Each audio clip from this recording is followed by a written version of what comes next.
चरण।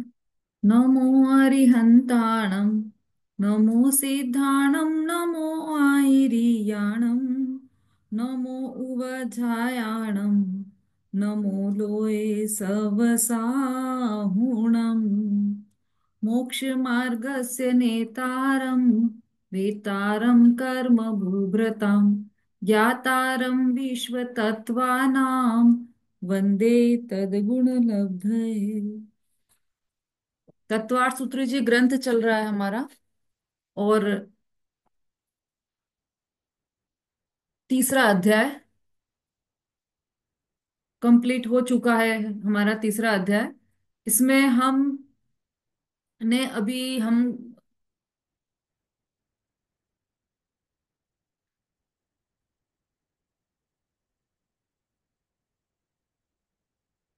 तीसरे अध्याय में हमने अभी गोष्ठी का आनंद लिया।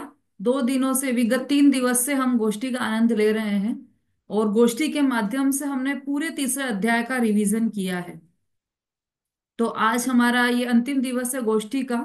जो लोग बोलना चाहते थे, जिनका अलग से मैसेज आया है, वो आज सभी बोल सकते हैं गोष्ठी में अपने अपने विषय, रुचि के विषय पर। तो आज की इस गोष्ठी का मंगलाचरण करने के लिए आमंत्रित कर रही हूं मैं श्रीमती सुरभि जैन।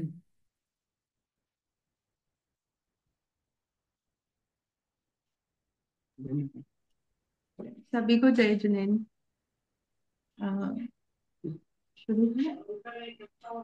अरिहंत सिद्ध सूरि उपाध्याय सर्व साधु, अर्थ के प्रकार प्रकाश मांगलिक उपकारी है। जिनका स्वरूप वन रागते भई जो भक्ति, काय को न माई स्तुति को उच्चारी है। धन्य धन्य इन्हीं से काज सब आज भय, कर जोड़ वंदन बार बार वंदना हमारी है। मंगल कल्याण सुख ऐसो हम चाहते हैं, हो मेरी ऐसी दशा जैसी तुम धारी है। हो मेरी ऐसी दशा जैसी तुम धारी है। बोलो पंच परमेष्ठी भगवान की जय। दूसरा बोलो। बोलो। पंच परमेष्ठी। मैं दूसरा लेना चाहूंगी, मंगलाचरण एक और। ओम मंगलम, ओमकार मंगलम, अरिहंत मंगलम, श्री सिद्ध मंगलम, आचार्य मंगलम, उपाध्याय मंगलम, सर्व साधु मंगलम, अरिहंत मंगलम। ओम शर ओम उत्तमा, ओमकार उत्तमा, अरिहंत उत्तमा, श्री सिद्ध उत्तमा, आचार्य उत्तमा, उपाध्याय उत्तमा, सर्व साधु उत्तमा, दिन धर्म उत्तमा। ओम शरणम, ओमकार शरणम, अरिहंत शरणम, श्री सिद्ध शरणम, आचार्य शरणम, उपाध्याय शरणम, सर्व साधु शरणम, जिन धर्म शरणम।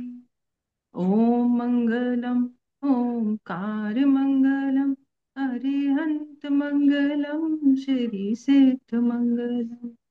धन्यवाद। जय जय जिनेन्द्र। बहुत अच्छा। पंच परमेष्ठी के समान मैं भी अपने स्वरूप का ध्यान करूं और उनके समान ही बन जाऊं, ऐसी भावना इस मंगलाचरण में हमने सुनी। और अब हम प्रारंभ कर रहे हैं गोष्ठी का, जिसमें सर्वप्रथम बोलने आ रही हैं रेणु जी जैन। है रेणु जी?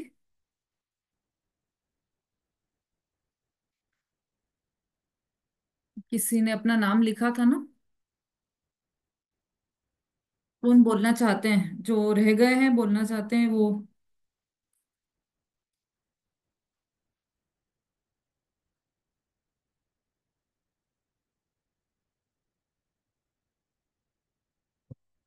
हाँ जी। हाँ रेणु जी, तो हैंड रेस कीजिए जल्दी से।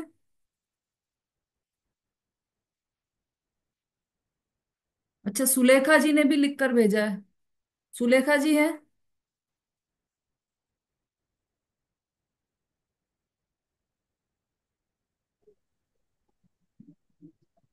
हाँ रेणु जी, किस विषय पर बोलना चाह रहे हैं हाँ आप? दीदी, मेरा सूत्र है 10, 11, 12, 13, 14। हाँ ठीक है, बोलिए। जी। सभी साधर्मीय बहन भाई बहनों को जय जिनेन्द्र। मेरा पहला सूत्र है, भरत हेमवत हरि विदेह रम्यक हिरण्यवत ऐरावत वर्षा क्षेत्राणि। ये सब 7 क्षेत्र जम्बू द्वीप के हैं। जम्बू द्वीप में भरत, हेमवत, हरि, विदेह, रम्यक, हिरण्यवत, ऐरावत, ये 7 क्षेत्र है। विजयार्थ पर्वत तथा गंगा सिंधु, इन 2 नदियों के कारण ही भरत क्षेत्र के 6 खंड हो गए हैं। रेणु जी, तीन खंडे अपना तीन जी। कैमरा ठीक कर लीजिए। आपका चेहरा दिखाई नहीं दे रहा है किसी को भी। दीदी अब दिख रहा है? नहीं, अंधेरा आ रहा है। आप उधर उस साइड टर्न हो जाइए आप, तो वो उजाले में 2 मिनट। आपको। अब आया है? हाँ ठीक है, बोलिए। तो विजयार्थ पर्वत तथा गंगा सिंधु, इन 2 नदियों के कारण ही भरत क्षेत्र के 6 खंड हो गए हैं। 3 खंड विजयार्थ के उत्तर में है और 3 खंड दक्षिण में है। दक्षिण के 3 खंडों के मध्य का आर्य खंड कहलाता है। शेष 5 मलेच्छ खंड विश्वांचल पर्वत पर है। उस पर चक्री अपना नाम खोदता है। भरत क्षेत्र की तरह ही उत्तर में अंत का ऐरावत क्षेत्र भी विजयार्थ पर्वत और रक्ता रक्तोदा नदी के कारण 6 खंड हो गए हैं। सब क्षेत्रों के मध्य में विधेय क्षेत्र है। यह निषद और नील पर्वत के मध्य में स्थित है, जहां मनुष्य आत्म ध्यान के द्वारा कर्मों को नष्ट करके देह के बंधन से सदा छूटते रहते हैं। इसी से इसका नाम विदेह है। नील पर्वत से निकलकर सीता नदी पूर्व विदेह के मध्य से होकर बहती है और निषद से निकलकर सीतोदा नदी पश्चिम विदेह के मध्यम से होकर बहती है। इसी से इन नदियों के कारण पूर्व और पश्चिम विदेह के भी 2-2 भाग हो गए हैं। इसी तरह विदेह के 4 भाग हैं। प्रत्येक भाग में 8-8 उप विभाग हैं। यह प्रत्येक उप विभाग एक एक स्वतंत्र देश है। अतः विदेह क्षेत्र में 8 × 4 32 देश हैं। ये सब विदेह कहे जाते हैं। इसमें भरत व रावत के समान आर्य खंड मलेच्छ खंड स्थित है। अयोध्या नगरी भरत क्षेत्र में आर्य खंड के बिल्कुल मध्य में है। हेमवत, हरि रम्यक व हरण्यवत भोग भूमियां हैं। 11वां सूत्र, तद्विभाजिन पूर्वा परायता हिमवन महाहिमवन निषद नील रुक्मी शिखरिणो पर्शधर पर्वता। ये 6 कुलाचल पर्वत हैं। हिमवन, महाहिमवन, निषद, नील, रुक्मी और शिखरी। वर्षधर कुलाचल पर्वत यह उपनाम है। वर्ष के विभाग को बनाए रखने के लिए इन्हें वर्षधर कहा गया है। भरत व ऐरावत क्षेत्र के बीच हिमवन पर्वत है, जो 100 योजन ऊंचा है। हेमवत और हरिवर्ष के मध्य में महाहिमवान है, जो 200 योजन ऊंचा है। विधेय व रम्यक के मध्य नील पर्वत है, जो 400 योजन ऊंचा है। रम्यक व हिरण्यवत के मध्य रुक्मी 200 योजन का है। हिरण्यवत व ऐरावत के मध्य शिखरी पर्वत है, जो 100 योजन ऊंचा है। यह सभी पर्वत पूर्व समुद्र से लेकर पश्चिम समुद्र तक लंबे हैं। हेमार्जुन, तपनीय, वैडूर्य, रजत, हेममया। ये हेम अर्जुन, तप्त सुवर्ण, वैडूर्य, रजत और हेम में है। हिमवन पर्वत हेम सुवर्ण में पीत वर्णी है। महाहिमवन पर्वत अर्जुन रूपा चांदी में श्वेत वर्णी है। निषद पर्वत तप्त स्वर्ण। म्यूट हो गया है जी आपका।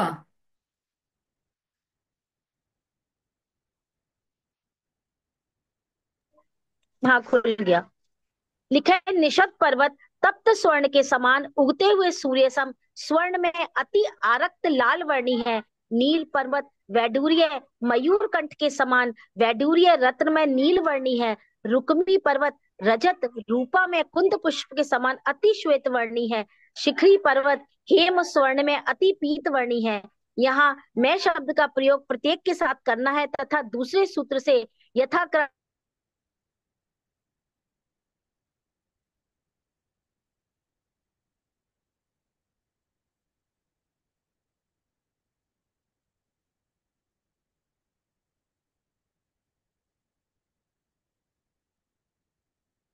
और तथा नील पर्वत वैदूर्य मणि नील वर्णी है।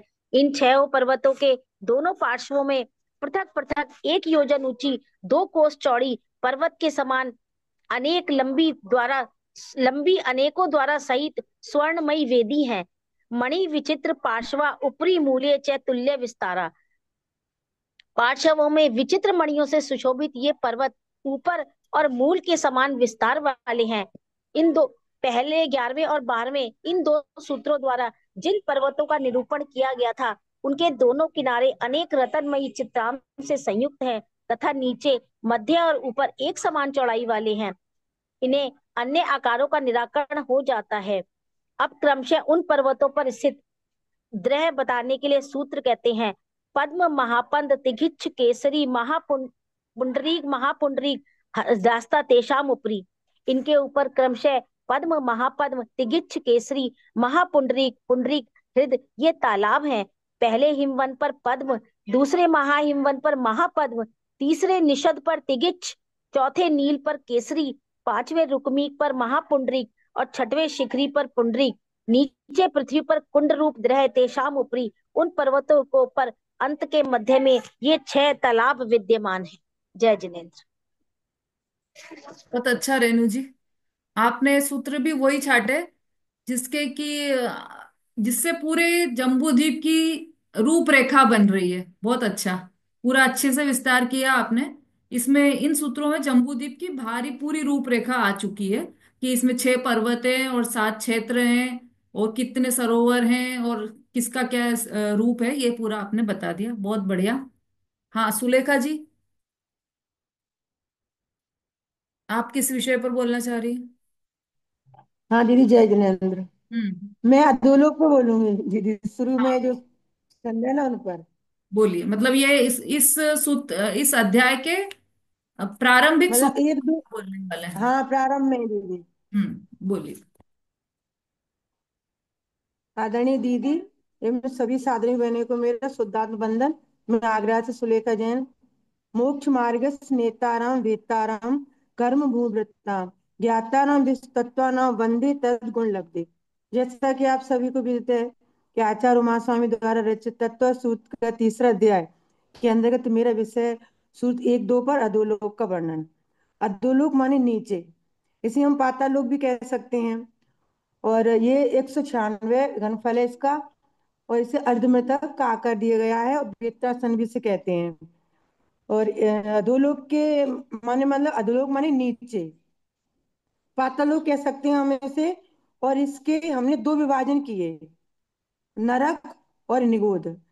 तो इसमें इसमें 7 पृथ्वियां हैं। रत्न प्रवाह, शक्र प्रवाह, बालू का प्रवाह, पंख प्रवाह, धूम प्रवाह, तम प्रवाह, महातम प्रवाह। हम निगोद जो कि एक राज्य क्षेत्र में आता है, उसे कलकला पृथ्वी भी कहते हैं हम। 7वें पृथ्वी की मोटाई, जैसे कि रत्न प्रवाह पृथ्वी 1,80,000 योजन की मोटाई है। रत्न प्रवाह के 3 भाग किए हमने, एक खरभाग, दूसरा पगभाग, पंख भाग और अब्बुल भाग। खरभाग में भवनवासी देव व्यंतर देव रहते हैं और पंख भाग में भवनवासी व्यंतर देव रहते हैं। अब्बुल भाग में नारकी जीव रहते हैं। इनके पृथ्वी के रूढ़ी नाम भी है, जैसे कि गोतना बोल सकते हैं हम, धम्मा, बंसा, मेघा, अंजना, अरिष्टा, मध्वी, माघवी। भवनवासी देवों के और व्यंतर देवों के जो रहने के स्थान है, हम उनको 3 भागों में बांटते हैं। भवन, भवनपुर, आवास। जो अधोलोक में बने हुए हैं उनको हम भवन कहते हैं। जो मध्यलोक में और द्वीप और समुद्रों के अंदर या उनके ऊपर जो बने हुए हैं उनको हम भवनपुर कहते हैं। और पर्वत और वृक्षों पर या फिर उनकी कोटरों में बने हुए उनको हम आवास कहते हैं। नारकियों के रहने के स्थान को हम पटल कहते हैं। जैसे कि महल, मंजिल, लेयर। पटल 49 होते हैं। पहली पृथ्वी में जैसे 13 पटल हैं, और दूसरी में 13 मतलब पहली में 13, दूसरी में 11, तीसरी में 9, और चौथी में 7, और पांचवी में 5, और छठवीं में 3, और सातवीं में 1। पटल के अंदर बिल बने हुए हैं, वो 84 लाख बिल हैं।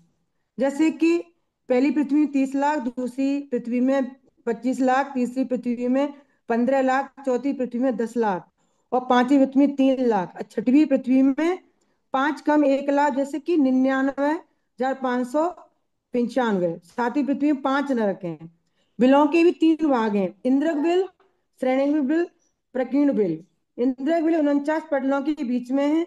एक पटल के बिल में 49 पटलों में 49 बिल होते हैं। श्रेणीबद्ध बिल जो कि इंद्र बिलों के चारों दिशाओं में और चारों दिशाओं में के अंदर होते हैं।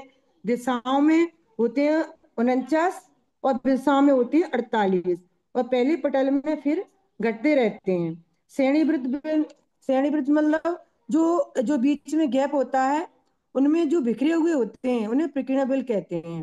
बिलों का भी आकार होता है, कोई गोल, कोई त्रिकोण, कोई चतुर्भुज होते हैं। इसके आगे दीदी और भी विस्तार है, और इतना ही मैं बोल के अपनी वाणी विराम देती हूँ। जय जिनेन्द्र।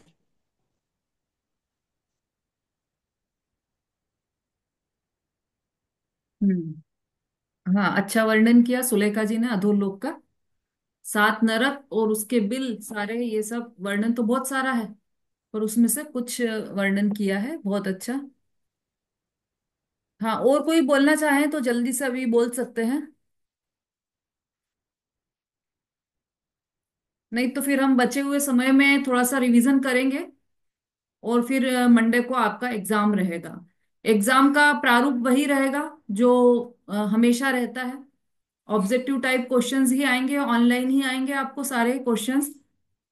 बस इस बार विशेष बात यह है कि जो ऑनलाइन एग्जाम रहेगी उसमें, उस मार्क्स में, उन मार्क्स में एक मतलब ये जो आप नक्शा बनाएंगे उसके मार्क्स भी जुड़ेंगे। तो नक्शा तो आपको अपने पेज पर बनाना है ना, उसमें नहीं बनाना है, मोबाइल में नहीं बनाना है। नक्शा एक पेज पर बनाना है, फ्रेश पेज लीजिए, उसमें नक्शा बनाइएगा। और नक्शे में हम कुछ चीजें बोलेंगे, केवल वही वही बनाना है आप। तो वो उसी दिन आपको लिख कर दी जाएगी, कौन कौन सी चीजें बनाना है आपको नक्शे में। उसके अलग से नंबर जुड़ेंगे, और वो आपको उस आपके पेज का फोटो खींच के और वहां भेजना है। जो जो नंबर हम फोन नंबर देंगे आपको, उस पर भेजना है आपको। और उसमें चीटिंग बिल्कुल नहीं करना है कि देख देख कर बनाए आप।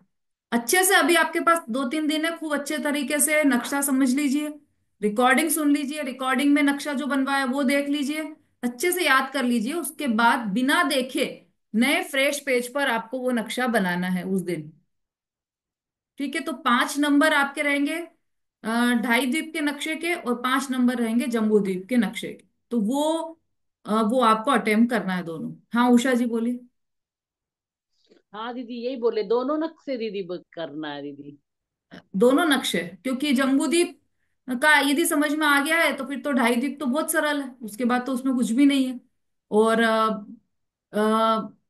उसमें भी एक विशेष बात मैं बता देती हूँ, उसमें जिनालय कहाँ कहाँ पर है ये आपको विशेष रूप से ध्यान रखना है। लेकिन नक्शा पूरा बनाना है या नहीं, ये आपको उसी दिन पता चलेगा। याद तो पूरा करना है, और उसमें से क्या क्या चीजें बनाना है वो उसी दिन बताई जाएगी। जी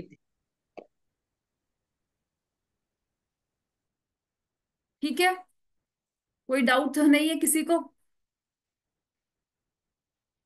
चलिए बोलिए सुलेखा जी। दीदी तो बहुत टफ हो जाएगा, बिना देखे बहुत टफ हो जाएगा। नहीं नहीं, टफ नहीं होगा, आप देखो ना, खुद देखो, अभी 3 दिन है आपके पास, पूरे पूरे दिन देखो आप, नक्शे किताबों में बने हुए हैं, कहाँ पर क्या चीज है वो भी अपन ने अलग अलग समझ लिया है। और रिकॉर्डिंग देख लो आप, उसमें अपन ने बनाया है खुद अपने हाथों से, तो बिल्कुल टफ नहीं होगा, बहुत सरल हो जाएगा बल्कि, है ना। हाँ बोलिए सरिता जी। जैसे दीदी, दीदी हम्म। वो दोनों दीप और ढाई दीप दोनों का बना के और फोटो भेज के ना व्हाट्सअप करना है। बना, अभी नहीं बनाना है, जिस दिन एग्जाम रहेगी मंडे को आपकी, उसी दिन बताया जाएगा कि क्या क्या बनाना। पूरा नक्शा नहीं बनाना है, उसमें से कुछ कुछ चीजें बनानी है, तो वो उस दिन बताई जाएगी आप। और हाँ, पेज पर तो बनाना है और व्हाट्सएप करना है। जो नंबर उसमें नहीं ग्रुप तो में हम भेजेंगे उस नंबर पर व्हाट्सएप करना है आपको। दीदी, जैसे पहले से उसमें अपन जो गोले वगैरह तो खींच के रख सकते हैं ना, कि पहले से गोले खींच के रख लें तो सिर्फ भरना बस का रह जाएगा। गोला खींचने में कितनी देर लगेगी? बस अब वो आपको दीदी थोड़ा सा वो एक से ब्लैंक खींचने पेपर, पड़ते हैं ना। एक ब्लैंक पेपर तैयार रखिए, उस पर अपना नाम लिख कर रखिए, इतनी तैयारी पहले से करके रखिए, है ना। उस पर जी। आपका नाम और फोन नंबर दोनों लिख कर रखिए। ठीक है। तो मैंने मंदिर लोग और जम्मू दीप दोनों का। हाँ, ढाई दीप है ये ना, लोग ढाई दीप और ढाई द्वीप, मध्यलोक तो फिर बहुत बड़ा हो जाएगा। मध्यलोक का तो आपको आप बना सके तो अच्छी बात है। मध्यलोक का बनाना है क्या आपको? मध्यलोक का भी बनाना चाहते हैं क्या? दीदी दो ही रहने दीजिए, दोनों में बहुत हो जाएगा। हाँ चलिए, ठीक है। मध्यलोक में वैसे कुछ विशेष है नहीं, और गोले बढ़ाते जाएंगे आप तो वो मध्यलोक का बन जाएगा। ठीक है, और किसी को कोई डाउट तो नहीं है? चलिए, एक शॉर्ट रिवीजन, हम शोभा जी की भी इच्छा थी ना उस दिन की, रिवीजन एक बार होना चाहिए। तो अभी हमारे पास है, समझ लीजिए आधा घंटा है। आधे घंटे में हम पूरा ये एक बार तीसरा अध्याय देख लेते हैं।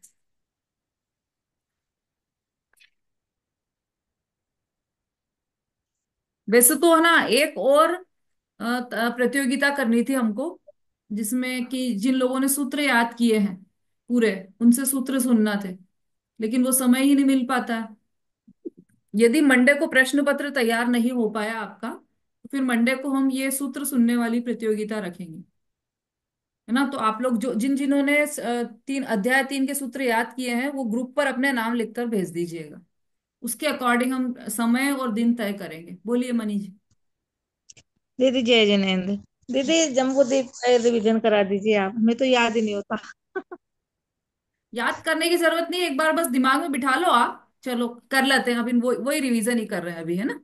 हाँ जम्बूदीप का कर लीजिए। हाँ हाँ ठीक है दीदी। चलिए, निकाल लीजिए आप तीसरा अध्याय स्टार्टिंग से ही। अधोलोक का वर्णन तो अभी हम सुन ही चुके हैं सुलेखा जी से, अधोलोक में क्या क्या है। तो अधोलोक में अब जैसे इन्होंने बोला अधोलोक में क्या है, तो नरक और निगोद दो भाग हैं, तो ऐसी बात नहीं है। निगोद तो क्योंकि पूरे तीनों लोक में है। निगोद या जीव तो पूरे तीनों लोकों में ठसाठस भरे हुए हैं। तो ऐसा नहीं है कि नरक में ही, अधोलोक में ही निगोद हो, ऐसा नहीं है। अधोलोक में नरक है, और 7 नरक है। 7 नरक कहा जाता है, वैसे तो 84 लाख नरक है। तो 7 नरक की भूमियां हैं, देखिए। और उन भूमियों के नाम क्या है? रत्न प्रभा, शर्करा प्रभा, बालुका प्रभा प्रभा, पंक प्रभा, धूम प्रभा, तम प्रभा और महातम प्रभा। इनके नाम के अनुरूप ही वहां पर वहां का प्रकाश रहता है। ठीक है, इतना अपन शॉर्ट में चल रहे हैं अभी। फिर 7 पृथ्वियां के बिल कितने हैं, तो वो भी अपन ने अभी सुनी लिए, तो इसलिए इसको रिपीट करने की आवश्यकता नहीं है। अब इसमें विशेष बात यह है,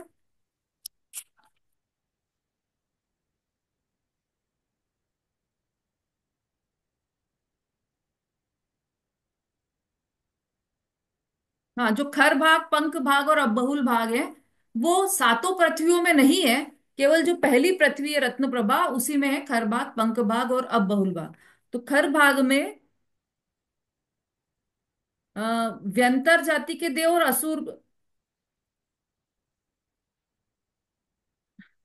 मतलब व्यंतर जाति के देव और भवनवासी देव रहते हैं। तो उन व्यंतर जाति के देव में राक्षस मान ही रहते हैं और असुर कुमार नहीं रहते। राक्षस और असुर कुमार पंख भाग में रहते हैं।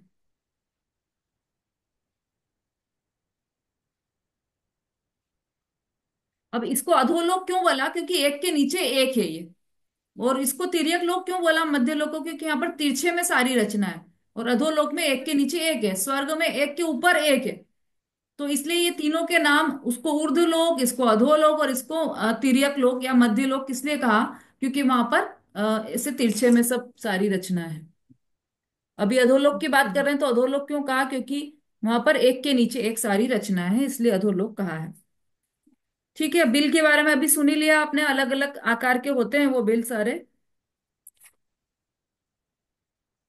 हाँ, इसमें एक बात और विशेष है, जो कि आपको चौथे अध्याय में भी काम आने वाली है, कि ये जो बिल हैं, वो 3 प्रकार के बिल हैं: इंद्रक बिल, श्रेणीबद्ध बिल और प्रकीर्णक बिल। ये विशेष बात है। तो हमने इसका चित्र बनाकर भी देखा था, है ना, ध्यान होगा आपको। चित्र भी दिखाया था इसका, कि जो बीच का बिल है वो इंद्रक बिल है, और उसके आसपास चारों दिशाओं में है वो श्रेणीबद्ध बिल है, और पुष्प प्रकीर्णक बिल है वो यहां तहां बिखरे हुए, वो बिल वो पुष्प प्रकीर्णक बिल है। वो आप देखिएगा, उसकी लंबाई, चौड़ाई, गहराई सब दी है।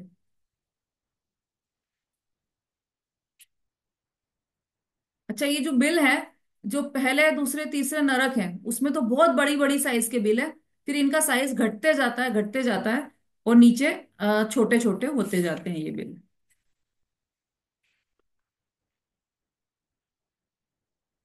मैं कोशिश कर रही हूँ इसमें से आपका कोई रह न जाए, कुछ चीज, सब सब चीजों का रिवीजन हो जाए, है ना। हाँ, वो लोक की भी रचना हमने देखी थी कल, 363 राजू, घन राजू प्रमाण कैसे होता है लोक, वो कल हमने समझ लिया। और लोक की वैसे ऊंचाई 7 राजू है, नीचे से ऊपर तक। यदि एक परमाणु निगोद से लेकर, मतलब कलकला पृथ्वी से लेकर ऊपर मोक्ष सिद्धशिला तक जाता है, तो वो 7 राजू गमन करता है। तो ये 7 राजू की उसकी ऊंचाई है। लेकिन यदि उसे घन रूप में बनाए तो हम 343 राजू प्रमाण है वो। और ये पूरा लोक ही तीनों वात वलय से वेष्टित है। तो वात वलय की भी बात की थी हमने, घनोदधि वात वलय, घन वात वलय और तनु वात वलय, वो किस किस प्रकार के होते हैं वो भी हमने सब पढ़ा था।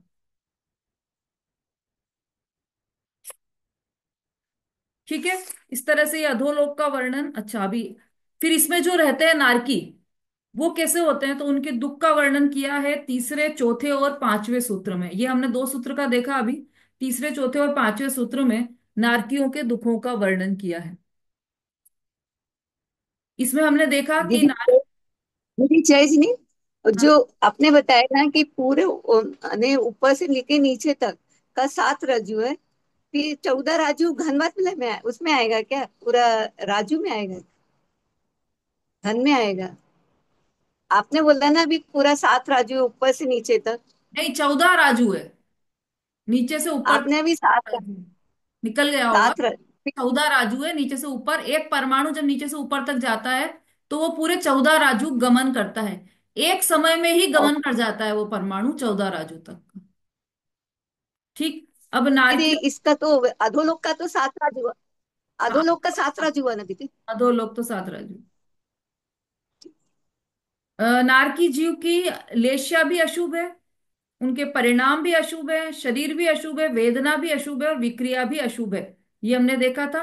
और वो क्या करते रहते हैं दिन भर वहां पर, तो एक दूसरे से परस्पर लड़ते ही रहते हैं वहां पर, और एक दूसरे को दुख देते रहते हैं। फिर उनके परिणाम कैसे रहते हैं, संक्लिष्ट परिणाम वाले रहते हैं। और वो तीसरे नरक तक, तीसरी पृथ्वी तक, ये अम्बरीश नाम के जो अम्बरीश जाति के जो असुर कुमार देव है, अम्बरीश, वो तीसरी पृथ्वी तक जाते हैं। और वो भी परस्पर दुख, नारकी जीवों को दुख देते हैं और आपस में लड़ाते हैं, और उनको दुखी देखकर वो स्वयं प्रसन्न होते हैं। इसका मतलब ये हुआ कि तीसरे नरक तक देवों का गमन हो सकता है, केवल तीसरे नरक तक। ठीक है, अब इसका आगे का आप पढ़िएगा। फिर नारकी जीवों की आयु दी है 6ठे सूत्र में। तो ये तो हमने छडाला में भी पढ़ी थी सारी आयु। तो पहले नरक में 1 सागर, दूसरे में 3 सागर, चौथे में, तीसरे में 7 सागर, चौथे में 10 सागर, पांचवें में 17 सागर, छठे में 22 सागर, और सातवें में 33 सागर की आयु होती है नारकियों की। ठीक है। तो जितनी आयु पहले नरक की उत्कृष्ट आयु है, जैसे 1 सागर है, तो दूसरे नरक की 1 सागर प्लस 1 समय मिलाकर ये दूसरे नरक की जघन्य आयु रहेगी।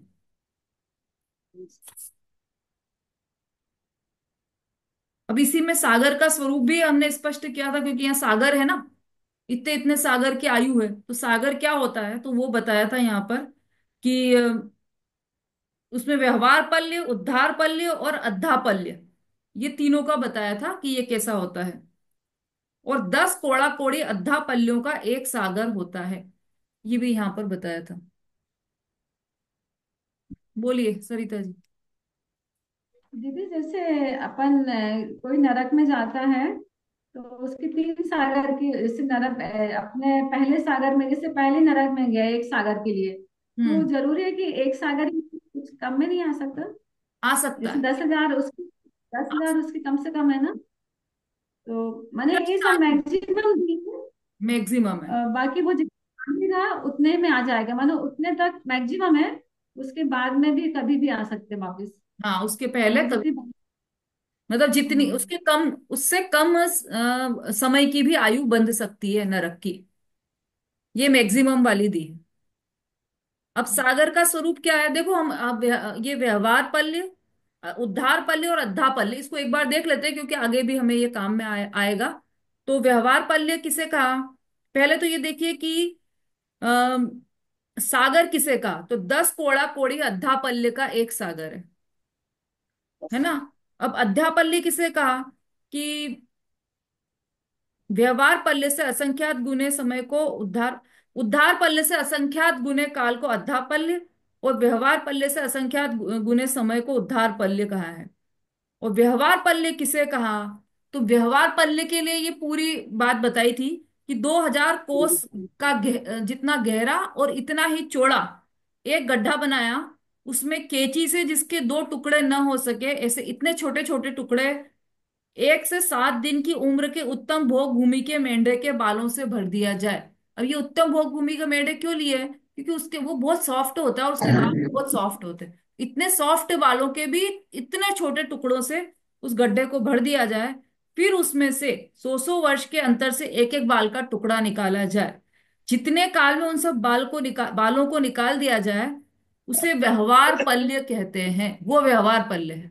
और इस व्यवहार पल्य से असंख्यात अधिक समय को उद्धार उद्धार पर पल्ले, और उद्धार पल्ले से असंख्यात गुने अधिक समय को अद्धा पल्ले कहते हैं। थोड़ी पर अध्यापकों का एक सागर, मतलब पता ही नहीं है कि 10 कोड़ा कोड़ी अद्धा पल्लियों का एक सागर होता है। मतलब बहुत ही लंबा समय है ये सब सागर का। इतने लंबे लंबे समय तक नारकी जीवों की आयु होती है वहां पर। अभी ये नरक के संबंध में कुछ विशेष बातें हैं कि इसको नरक क्यों कहा। तो ये गोष्ठी में भी किसी ने बताया था ये कि नरक क्यों कहा, सबसे पहले ये बता देते हैं। तो ना रत, जहां पर रत नहीं रहता है मनुष्य मतलब जीव, जहां पर रत नहीं हो। बाकी ऐसी कोई भी गति नहीं है जहां पर जीव रत ना हो। यहां तक कि निगोदिया की भी गति ऐसी है कि वहां पर रत नहीं होता है। केवल नरक ऐसा, नरक ऐसी गति है जहां पर वो रत नहीं होता है। वो हर समय मरने के बारे में सोचता है कि अरे इतना तीव्र कष्ट है, मैं मर जाता हूँ, मैं मर जाता हूँ, मैं मर जाता हूँ हर समय। और बाकी ऐसी कोई भी गति नहीं है, ऐसी कोई भी पर्याय नहीं है जहां पर जीव रहना न चाहे। चाहे वो बिच्छू बन जाए, चाहे कीड़ा बन जाए, चाहे सर्प बन जाए, कोई भी गति हो, वो हमेशा ही अपनी उस प्राप्त पर्याय में तन्मय रहता है। तो वो मरना भी नहीं चाहता, वहां पर रत हो जाता है। इसलिए नरक को नरक इसीलिए बोला है क्योंकि नारत है वहां पर। वो नारद अपभ्रंश में नरक बन गया। मतलब जहां जीव रमे नहीं उस स्थान को नरक कहते हैं।